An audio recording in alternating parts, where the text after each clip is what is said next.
boa noite. Vamos procurar tranquilizar os nossos pensamentos, nos preparar para a gente fazer a prece.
Eu tenho dois recadinhos para transmitir.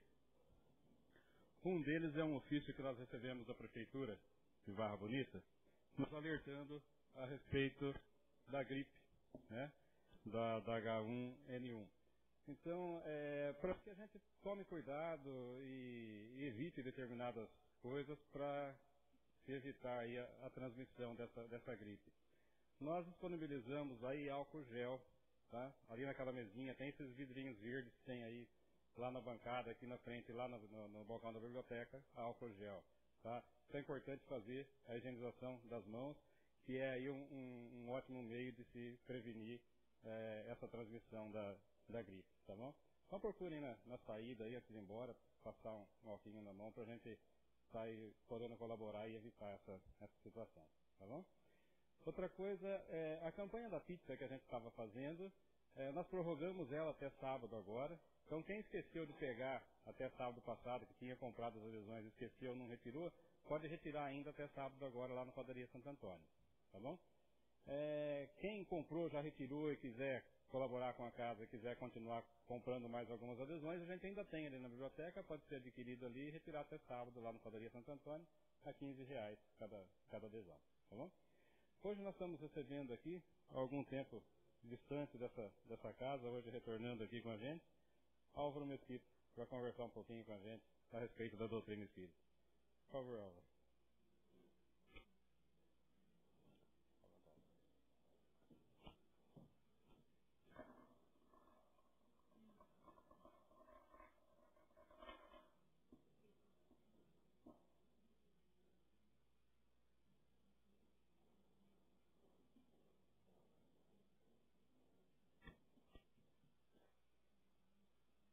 Boa noite a todos.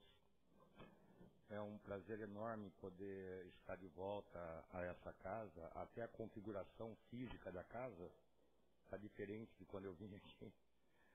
O centro me parecia era diferente naquela época, né?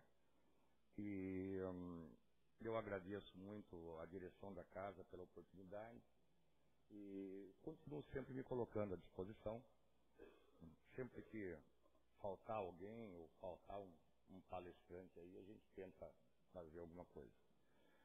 Olha, nós vamos lidar com um tema hoje que ele não é proveniente da doutrina espírita, tá? Eu busquei esse tema numa das Irmandades de Anônimos, e só que eu vi que para nós espíritas esse tema tem uma coisa assim muito a ver, porque trabalha com as nossas emoções básicas, tá? As nossas emoções animais básicas do sentido de sobrevivência. Se eu tomar muita água aqui, não é ressaca, viu, gente? É um comprimidinho que eu tomo, me seca a boca. Então, vejam, nós temos 3 problemas graves aqui na Terra a serem trabalhados. O primeiro deles é o egocentrismo. Eu sou o centro do universo. Tudo parte de mim. O segundo deles é o egoísmo. Eu quero tudo do universo. Todo mundo tem que me dar. Lugares, coisas e pessoas têm que me dar. Terceiro, gerado por esses dois, é o orgulho. Tá? O orgulho que me faz me colocar acima dos outros. Muitas das vezes, esse orgulho é gerado pela própria questão de sobrevivência. Às vezes é necessário. É necessário que nós tenhamos o egocentrismo, é necessário que nós tenhamos o egoísmo, é necessário que nós tenhamos o orgulho, mas menores do que o nosso tamanho. Eles fazem parte da nossa vida aqui na Terra, e esses 3 sentimentos fazem parte da nossa sobrevivência com o mundo humano, tá? Então, vejam, nós não vamos nos dispor, nós, pessoas comuns, simples e comuns, não vamos dizer que nós vamos extinguir egoísmo, que nós vamos extinguir egocentrismo, que nós vamos extinguir orgulho. Não é essa a proposta. A proposta, quando a gente vê, por exemplo, na oração de São Francisco, e é morrendo que se vive para a vida eterna. Esse morrendo, o que é que a gente normalmente fala, nós espíritas? Morre o homem novo, morre o homem velho, nasce o homem novo. Mas não dá para fazer uma fusão, dividir o homem velho do homem novo. Não dá. Para eu ter qualquer transformação íntima, eu tenho que partir de algum lugar. De onde? Do que eu sou, ou do que eu era. Tá? Então, se eu vejo que há um campo a seguir na minha vida para frente, qual é a base? O jeito que eu sou hoje. Não estou contente, estou sofrendo com esse jeito, qual jeito poderia ser? Como poderíamos mudar? Na verdade, a Terra, né, ela tem coisas interessantes. Primeiro, é um planeta muito bonito. Né? A nossa natureza é extremamente exuberante. Nós, seres humanos, então, uma coisa incrível. Não há uma máquina que funcione tão bem quanto o nosso corpo.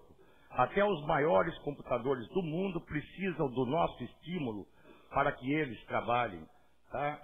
E outra, se vocês notarem, bilhões de pessoas pelo mundo, dificilmente alguma tem exatamente a mesma aparência do outro. Ninguém tem exatamente o mesmo perfil psicológico do outro. Cada um de nós é um nessa engrenagem. Tá? Se nós quisermos ser maiores do que somos, essa engrenagem para. E se nós nos tirarmos desse mecanismo, essa engrenagem não funciona. Tá? Então, na verdade, o que interessa para nós? O dia de hoje. Tá? Ser o que eu já fui é muito fácil. Eu tenho experiência. Ser o que eu sou hoje também é muito fácil, porque eu estou vivendo assim, estou adquirindo experiências dessa maneira. Agora, ser melhor do que sou é o grande problema. Porque eu não sei que bicho eu vou virar. Eu não sei que coisa eu vou ser melhor do que eu sou. E ainda, a nossa arrogância trabalhando, a gente ainda diz, nossa, eu não quero melhorar porque eu vou passar de bobo dos outros. Então veja, não vai melhorar mesmo, é o orgulho falando muito alto. Tá? E nós só passamos de bobo dos outros quando permitimos. Nós temos o nosso campo de liberdade e os outros também têm. Nós temos o nosso campo de direitos e os outros também têm. Nós temos os nossos campos de deveres e os outros também têm. Só entram na nossa esfera se nós abrirmos. Do contrário, não é. Então, por exemplo, vem alguém com aquela raiva toda, todo atrapalhado, e descarrega um bonde em cima da gente. Eu preciso ter que carregar outro bonde, fazer essa força toda para jogar em cima dele? Não é necessário. Não há necessidade disso. Por quê? Se ele está fazendo essa força toda para carregar um bonde, para querer jogar em alguém, é ele que está doente, não sou eu. Eu não tenho que revidar, tá? Eu não tenho que devolver. Para que eu vou catar o bonde? Tá? Ou, como a gente fala, né, sempre do piano. Alguém pega e joga na minha mão o piano. Mas o piano é dele, não é meu. Eu não tenho que segurar esse piano. Tá? Então as pessoas entram na nossa vida até onde a gente deixa. Segundo o Chico Xavier, nós temos um livro aberto para cada dia da nossa vida, certo? E nós temos que escrever esse livro. Ele fala, a responsabilidade do que está lá é de cada um. Só que, na convivência em amigos, ou familiar, ou no trabalho, o que nós fazemos? Às vezes, para defendermos a nossa posição naquele momento, nós deixamos que outra pessoa pegue a sua caneta, a sua mão, o seu punho, o seu braço, a sua mente e escreva no meu livro. Tá? Aí o que acontece? O dia que eu quiser tomar conta da minha vida de novo, eu não vou saber de onde eu saio, porque não fui eu que escrevi a minha vida. Tá? E isso acontece comigo várias vezes, e deve acontecer com vocês várias vezes. Isso é comum entre os humanos, porque nós vivemos em sociedade. Viver não é problema, conviver é o grande mistério da coisa aqui na Terra. Então, o que acontece para nós entrarmos nesse triângulo da auto-obsessão, como eu falei? Quando nós estamos lá no mundo espiritual, tem alguém que é a primeira vez que está vindo no centro? Não? Então fica mais fácil. Quando nós estamos lá no mundo espiritual, nós temos o auxílio de espíritos que nós chamamos superiores, tá? E aí cabe uma coisa interessante. Esses espíritos superiores não são orgulhosos por ser superiores, não. Eles são muito mais servidores do que nós. Eles servem a Deus. E aí uma questão muito interessante. Por que estou aqui na Terra? O espírita vai falar, eu estou aqui para melhorar, estou aqui para pagar, estou aqui não sei o quê. A gente acha um monte de coisa, tá? Mas para que estou aqui na Terra? Aí entra um problema. Em tese, nós cristãos estamos aqui na Terra para servir a Deus.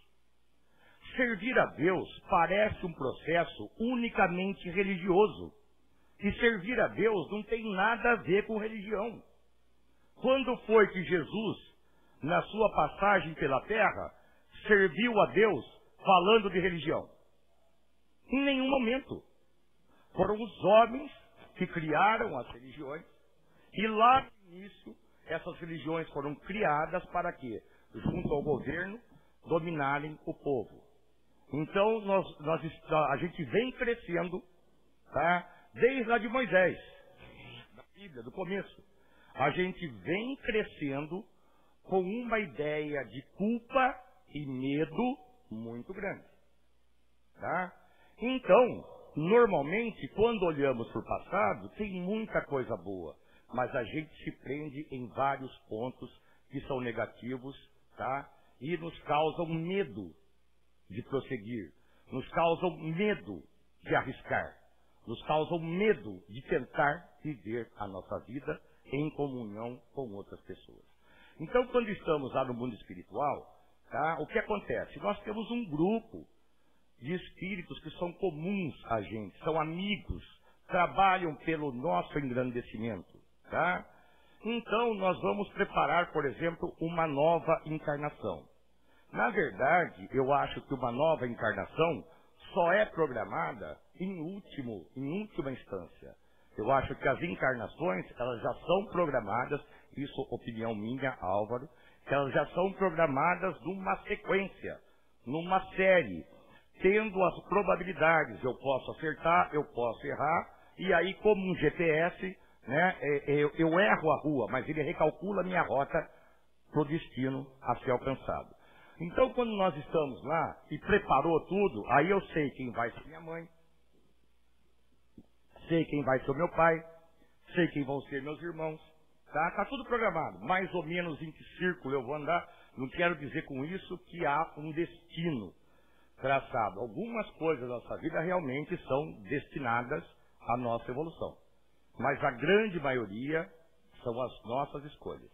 E se sofremos pelas nossas escolhas, e é só por isso que sofremos, tá? 80% dessas escolhas, segundo a irmã Spifou, são criadas nessa vida. Não vem da vida passada, tá? Mas é fácil nos escondermos atrás da vida passada, né? Ah, eu sou assim porque já vinha ruim do passado, agora na próxima encarnação, quem sabe eu mudo. E nós vamos adiando, certo? E vamos colocando a culpa onde ela não está. Aliás, não existe culpa. Vamos tirar essa palavra do nosso vocabulário. O cara passou a placa pare, não percebeu que era pare. Ele não fez de propósito, bateu no outro, ele é culpado. Tá? Perante a lei, sim, porque é um termo legal. Mas, perante nós, seres humanos, ele só é responsável. Mas nada, ele não é culpado, ele não fez porque quis. Tá? É diferente de uma pessoa quando está na estrada, vê as duas faixas amarelas lá, está implícito nisso, quem tirou carteira de motorista sabe. É só uma questão de educação. Tá, as duas faixas amarelas lá, eu saio para a esquerda, não posso passar ali. Tá? Eu aprendi isso para tirar a carteira de motorista. Não posso passar por ali. Mas eu saio para a esquerda, achando que a pista é só minha, e bato de frente com outro, morro e mato. Egoísmo. Nada mais que egoísmo. Olha que barbeiragem. Não é barbeiragem, é egoísmo. Aquela estrada é minha. Não depende de sinalização. Eu ando do jeito que eu quiser. Gente que passa pelo acostamento, tá? E mata alguém esperando o ônibus ali. Outro que vem, principalmente na frente das escolas, e aí eu me incluo, porque fiz isso muitas vezes, parar em fila dupla. Uma rua pequena, para em fila dupla, fica aquele montão de carro parado. Às vezes, 2 ou 3 carros na frente, eu tenho lugar para estacionar. Mas meu egoísmo diz, eu posso ficar aqui, o outro que espere. Eu sou o mundo, o outro não faz parte. Então vejam, quanto o egoísmo pega a nossa vida nas coisinhas simples do dia a dia. Tá? Por exemplo, eu arranjo uma namorada, aí começa a namorar e tal, e eu, homem, machão e tal, viro lá e falo, eu quero que você faça isso. Ela fala, vai se danar, né? Por que você quer? O que eu tenho a ver com isso? Tá? Eu não tenho que interferir na escolha das pessoas que vivem comigo, somente adultas. As escolhas são delas, tá? Então o que acontece? Eu quero, ela não faz. Eu me frustro, birrento. Aí eu chego pro meu amigo, falo, eu quero que você faça isso. Ele não faz. Ele tem vontade própria. E eu engulo mais uma birra, mais uma mágoa. Aí eu chego pro meu pai, eu quero que você faça isso. Não faz. E assim sucessivamente, tá? O que acontece? Eu vou pegando frustrações do mundo. Eu sou o centro do universo, egocentrismo. Sou egoísta, quero que tudo me supra, tudo que vem de fora me supra, tá? Consequentemente, como eu sou egocêntrico, o mundo é meu, eu quero tudo, tá? Eu também sou orgulhoso. Não me dão, eu reajo normalmente com violência e normalmente baseado num sentimento de vingança. Tá? Então vejam, é o nosso dia isso. Nem por isso somos ruins. É o estado evolutivo que nós vivemos. Tá certo? Então vejam, de qualquer maneira, nós temos que fazer assim com a outra pessoa. Olha, nós temos não. É sugerido que se faça assim com a outra pessoa. Olha, me deixa escolher estar com você e eu te deixo escolher estar comigo. Pronto. Não é mais fácil do que exigir? Eu quero isso. Eu chego pro meu neto e falo, Mateus, o que você aprendeu na escola hoje? Ele já fica com medo. O que é isso? Será que eu fui mal na escola? Será que eu fui? Agora, se eu pergunto a ele, Mateus, o que você tem para me ensinar hoje? O moleque não para mais de falar. Certo? Eu quero saber a mesma coisa. Mas a pergunta agride ou não. Tá? Então, vejam, nós estamos preparando a nossa encarnação. Vamos para resumir e colocar só nessa. Tá? Então, eu já tenho ideia de que em algumas coisas eu posso crescer, ser alegre e feliz, e outras eu vou ter que encarar com força, porque são as coisas que eu tenho dificuldade. Mas se vencê-las, se passar bem, eu posso também ser alegre e feliz. Tá? Porque existem pessoas com muito mais dificuldade que eu, que são muito mais alegres e felizes do que eu. A Olimpíada é uma prova disso. Não tem o cara que vai correr pela África do Sul, se não me engano, que não tem as duas pernas do joelho para baixo? Tá? Aí o Conselho Mundial, Conselho Mundial de Medicina, sei lá como é que chama isso aí, tá? Fala que ele é um doente, tá? E eu sou são. O rapaz venceu a barreira atrás da outra, para estar na Olimpíada com duas pernas que não são dele, tá? Que estão correndo com pessoas normais. E aí a nossa medicina diz que ele é anormal. Agora, nós que ultrapassamos quando tem as duas faixas, nós que paramos em fila dupla, nós que não respeitamos a faixa do pedestre, nós que não respeitamos o sinal vermelho, tá? Somos normais. Olha que loucura. Não é um negócio estranho? Eu estou usando o trânsito porque o trânsito é só o exemplo mais fácil. Podem tirar do trânsito e colocar em qualquer parte da vida. O trânsito é o exemplo mais fácil porque todos nós seguimos as sinalizações do trânsito. Então é um exemplo fácil de ver como nós transgredimos regras todos os dias, mas exigimos que o outro as cumpra. Tá? E aí começa a dor. Como eu falei, egocêntrico, egoísta e orgulhoso, o mundo não me satisfaz, o que eu faço, eu fico birrento. Tá? Um dos grupos de anônimos diz que a depressão é birra congelada. Quando eu vi isso, eu queria comer aquele livro, rasgar, fazer qualquer negócio. Não queria visto ninguém. Porque o que acontece? Se eu estou numa depressão, e no meu caso, que sou bipolar, o cara chega lá, estou todo numa depressão, estourado na cama. O que você tem? Eu falo, nossa, eu tenho transtorno, como é que é? Transtorno psicoafetivo do tipo bipolar. Eu falo, nossa, tá morrendo. Não. Aí se o cara chega lá e me diz, você tem birra congelada? Ah, vai esperar. Entendeu? Na verdade é a mesma coisa com nomes diferentes. Mas os nomes simples, como são espelhos muito perto da gente, a gente não aceita. A grande não aceitação do espiritismo aí fora é a simplicidade. A simplicidade com que o espiritismo explica as coisas maltrata as pessoas intelectas. Tá? As pessoas intelectas detestam simplicidade. Vocês já viram algum filósofo escrever coisa assim?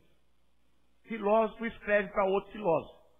E aí a gente tenta ler, ou a gente se acha um filósofo, ou se acha uma neba. Porque é duro de se enquadrar naquele negócio. Tá? Então vejam, nós estamos lá no mundo espiritual para encarnar. Já sabemos toda a série de coisas que vamos ter que encontrar aqui. E outra, o mundo espiritual sabe, melhor que nós, que nós podemos acertar ou errar. Depende da nossa, tá? da nossa escolha. E vejam, ninguém nos faz sofrer. Isso é outro engano. Tá? O que eu falei do espaço, só entram se eu quiser. Então o que acontece? O outro está contra mim? Não. Ele só está a favor dele mesmo. Eu estou tocando a minha vida, o outro está tocando o outro. Natural. Tá? O problema não é o que os outros me fazem. O problema é o que eu faço daquilo que os outros me fazem. Tá? Alguém me taca uma pedra. Eu desvio ou fico com a cabeça na frente? Escolha. Tá? Quer dizer, se eu tiver condições de me achar nessa posição, eu só sou atingido se eu quiser. Tá? É lógico que isso, estou falando, é uma saída, é um começo. Eu também brigo com isso o tempo todo. Eu vejo pessoas entrando na minha vida, escrevendo no meu livro, e eu vejo com a minha onipotência, a minha arrogância, o quanto eu tento entrar na vida dos outros. Hoje, quando eu vejo, eu puxo freio. Mas por muito tempo, eu não tinha ideia do que eu estou falando para vocês hoje. E também, em alguns momentos, talvez ajudar, mas na grande maioria das vezes, atrapalhar muito. Tá? Porque, olha, quando alguém vem e pede a nossa ajuda, pode se doar à vontade. A pessoa está escolhendo você como um tipo de vida para ajudá-la. Agora, quando nós vemos alguém incorrer em erro, e entre aspas, porque esse erro é segundo a nossa cabeça, Jesus era errado no tempo dele. Jesus convivia com as pessoas de má vida, Jesus não lavava a mão, Entendeu? Na hora da comida que era coisa deles lá. Entendeu? Então, e foi morto na cruz. Jesus era um cara totalmente errado para a época dele, se nós vamos tomar esse sentido de coisa. Tá? Então vejam, voltando à encarnação, nós estamos lá e todo o trabalho é feito com amor. O amor é base de tudo. Mesmo que às vezes a violência pareça cobrir o amor, é só uma impressão. Porque o amor, ele é calmo, ele é tranquilo, ele é leve, ele é silencioso. E o mal é uma bomba que explode, machucando várias pessoas ao mesmo tempo, com um estrondo enorme e aparece na televisão. Ah, quem viu na televisão, o cara que acordou às 4 da manhã, pegou um trem, pegou o ônibus, pegou o metrô e chegou no trabalho. Aí ele saiu às 6 da tarde do trabalho, pegou o metrô, pegou o trem, pegou o ônibus, chegou em casa às 10 da noite. Jantou, não deu tempo nem de conversar com a esposa, com os filhos, dormiu para ir trabalhar no dia seguinte. O homem digno. Onde está? Onde está esse homem digno que não aparece na televisão? Está aqui, ó. Madre Teresa de Calcutá mesmo disse isso. Aniversário dela, os repórteres todos chegando, ela saiu e falou o seguinte, ó. Se vocês vierem me perguntar o que é a vida, pergunte para a dona de casa, para o motorista de táxi, para o caixa do banco, que eu não entendo nada disso. Certo? Então somos nós, as pessoas comuns, que entendem da vida. Até onde nós podemos. Esse entendimento de até onde podemos pode trazer outro que não conseguiu entender até lá. Mas normalmente nós estamos segurando em alguém que está nos levando. E tomara que seguremos, porque se soltarmos, perdemos o rumo. Tá? O espírito se preparando. Vai chegando na hora, fecunda o espermatozoide com o óvulo, pá, vida ali. Liga o espírito, ele não está no espermatozoide, no óvulo fecundado. Liga o espírito. E aí começa um transtorno enorme. Primeiro, ele tem o encolhimento do corpo espiritual, que vai mudar o corpinho novo. Tá? Segundo, ele começa a ter uma coisa que só bêbado conhece. Que é beber que nem um doido hoje e amanhã acordado e não lembrar o que fez ontem. Isso é horrível. Né? E o espírito passa por esse processo. Ele vem encolhendo, tá? E ainda esquecendo. Tá? E ainda com certo receio da vida nova. E aí vai desenvolvendo o neném da barriga da mamãe e o espírito está todo confortável. Eu estou num lugar maravilhoso, eu não preciso correr atrás de comida, não preciso fazer as minhas necessidades. Tem alguém que faça. Tá? De repente deu os 9 meses. E aí aquele cara que estava tranquilo lá na dele, mesmo sem ter noção, ele é egocêntrico, só existe ele no universo, ele não tem noção das outras coisas. De repente, esse rapaz é tirado de um lugar de conforto, de comodidade, e é jogado para um outro lugar que a primeira coisa que ele tem que fazer é levar um tapa para respirar. Certo? Então vejam a violência que de repente é nascer. A gente acha que violência é morrer, mas tem tanta gente que morre dormindo, nem sente nada. Né? Mas o neném nasce chorando, não vi nenhum neném já está sendo analisado. Aí começa o egocentrismo, porque o neném só consegue ver ele. Ele não tem amplitude intelectual, nem emocional, para conseguir ver o universo. Ele é muito pequenininho. Foi apagado o passado dele. Ele está começando da onde ele estava, mas nas suas emoções, nas suas sensações. Então, ele tem que ser egocêntrico. Tá? Por quê? Porque ele é o centro do universo. Ele não conhece outra coisa. E aí, ele passa a ser, por consequência, egoísta. Tá? Por que egoísta? Porque de repente a mamãe vem lhe dá mamar, ele faz cocô, alguém vai lá e limpa, alguém dá banho nele, e depois a gente começa a relaxar um pouquinho com o filho, já está crescendo e tal, o que ele faz? Bota a boca no mundo, não é isso? Nós esquecemos de dar de mamar, ele chora.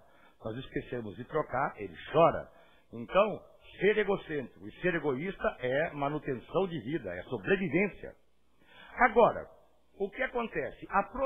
Aí a gente vai crescendo e até os 7 anos, mais ou menos, tá? Não existe uma linha demarcatória, os pais têm total acesso à condição moral do filho até onde ele pode deixar. É nessa fase que a educação moral básica precisa acontecer. Antes que total conta do corpo e assumido o seu caráter. Tá? Porque o que acontece? Caráter é do espírito.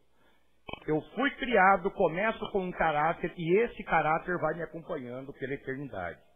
A personalidade não é uma coisa. Nós temos várias personalidades enquanto vivemos aqui na Terra. Tá? Dependendo da situação na qual nós estamos. Certo? Nós assumimos várias personalidades.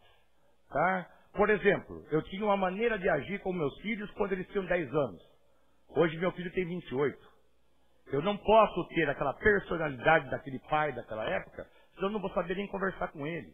E depois outra, ele cresceu pegando informações e eu também. Eu já não sou mais a mesma pessoa. Tá? Acho que nem no que se refere às células, né? Porque se eu não estiver enganado, no máximo em 7 anos todas as nossas células foram trocadas. Elas morrem e começam de novo. Então, provavelmente, eu já não namore mais a moça de 7 anos atrás. Certo? Então, vejam, há modificações. E essas modificações são muito importantes. Aí, o que acontece?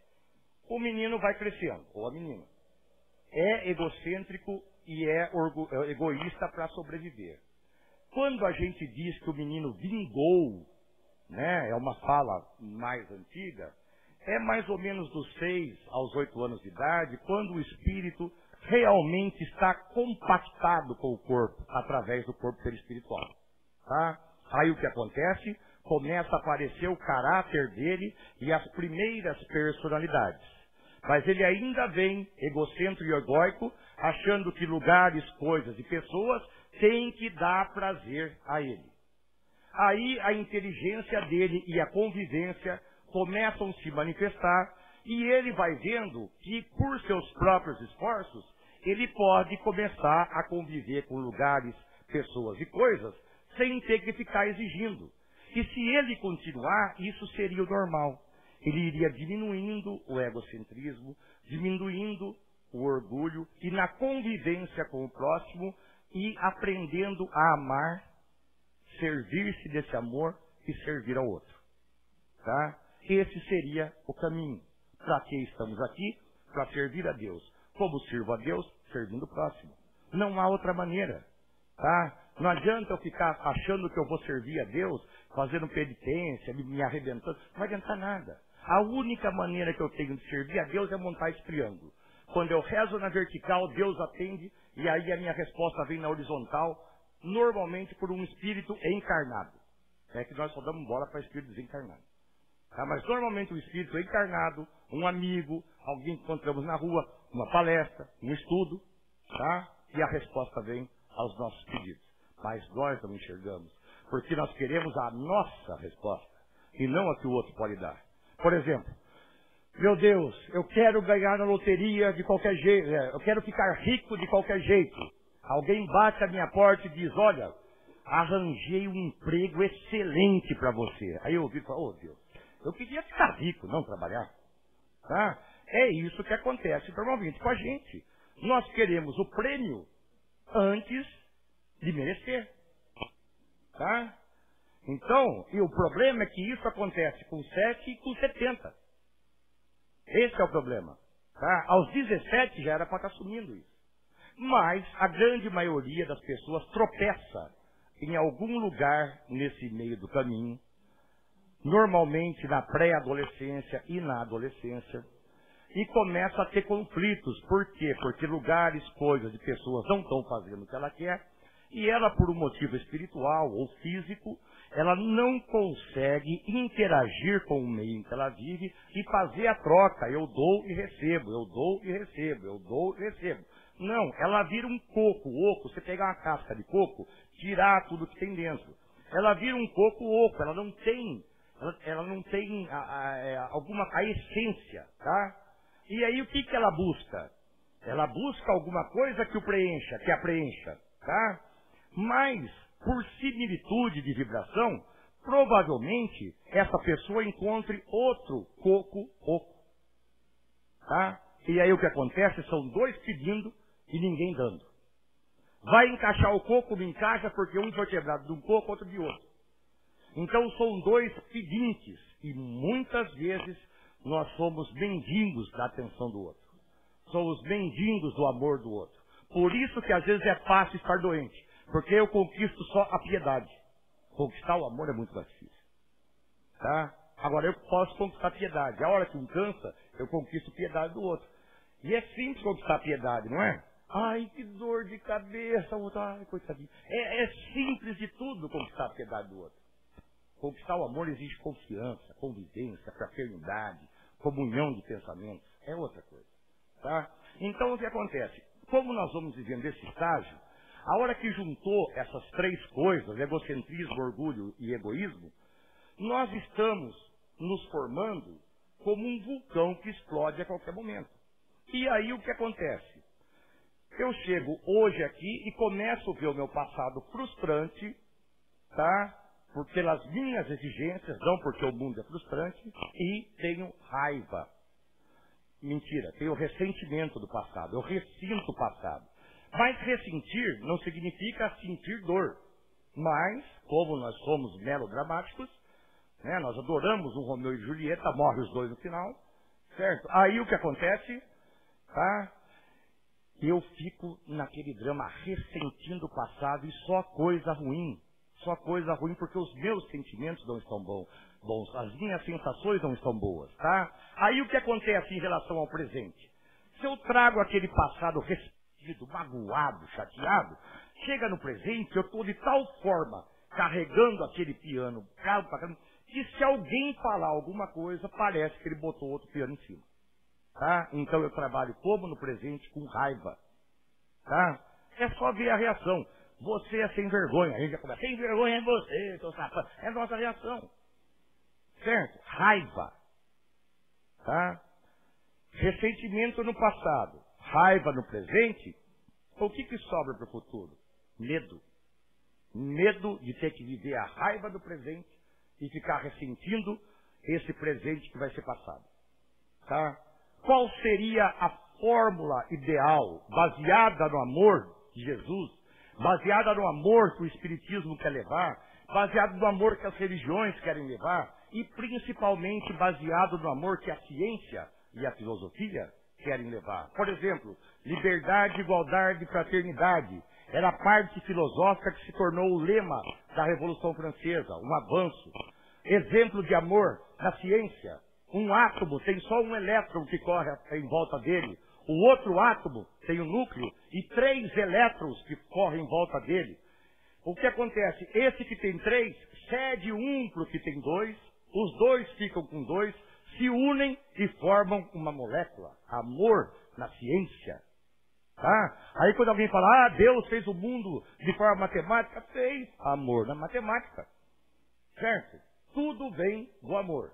E quando nós aproveitamos esse amor do qual nós saímos, pelo qual nós fomos criados, qual seria a postura moral? A aceitação do passado. Não dá mais para voltar atrás. Não tem como arrumar. A única coisa que eu posso fazer em relação ao meu passado, se estiver me enganando, é a reparação. Tá? É a única coisa. Além disso, eu não posso mudar nada do meu passado. A única coisa que eu posso tentar modificar hoje é o meu sentimento de culpa. Como? Me reparando. Tá? Aí, tendo a aceitação no passado, foi aquilo. Eu já não sou mais aquilo, eu estou melhorando. O que eu tenho no amor, no presente, amor. Eu começo a tentar trocar sensações boas, ideias boas de amor. Tendo amor no presente, o que resta para o futuro? Fé. Aí a gente fala, o que eu faço com a fé? Tá?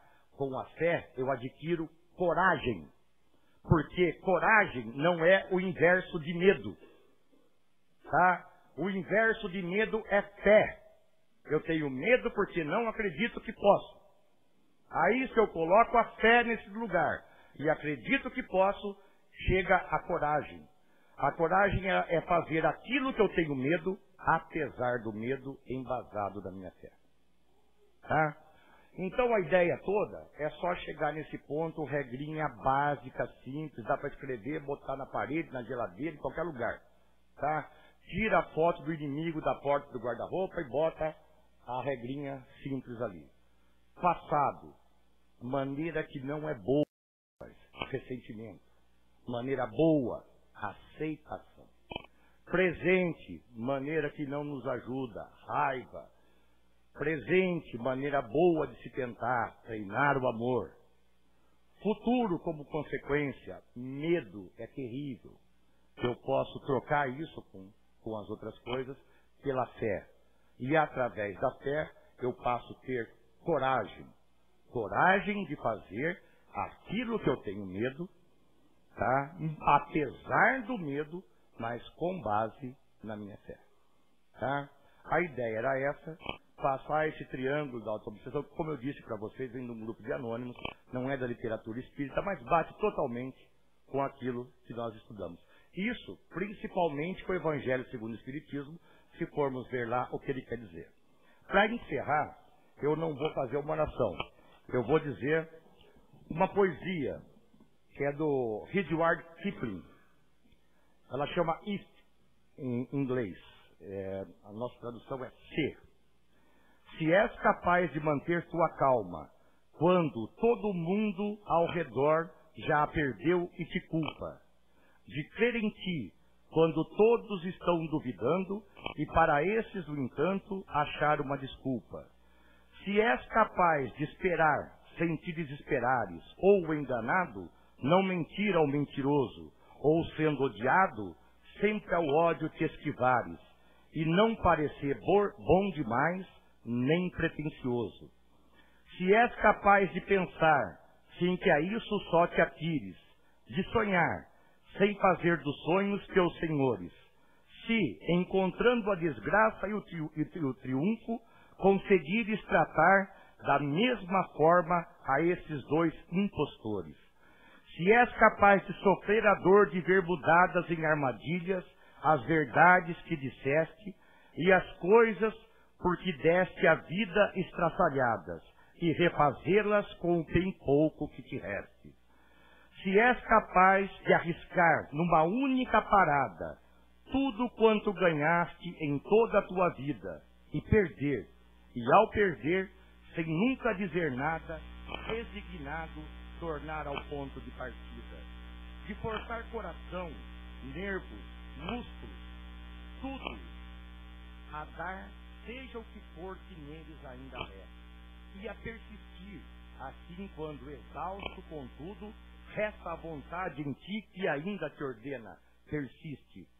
Se és capaz de entre a plebe não te corromperes, e entre reis não perder a naturalidade, e de amigos, quer bons, quer maus, te defenderes, se a todos pode ser de alguma utilidade, se és capaz de dar, segundo por segundo, ao minuto fatal, todo o valor e brilho, tua é a terra com tudo o que existe no mundo, e o que ainda mais, tu és um homem, meu filho. Que Deus nos acompanhe.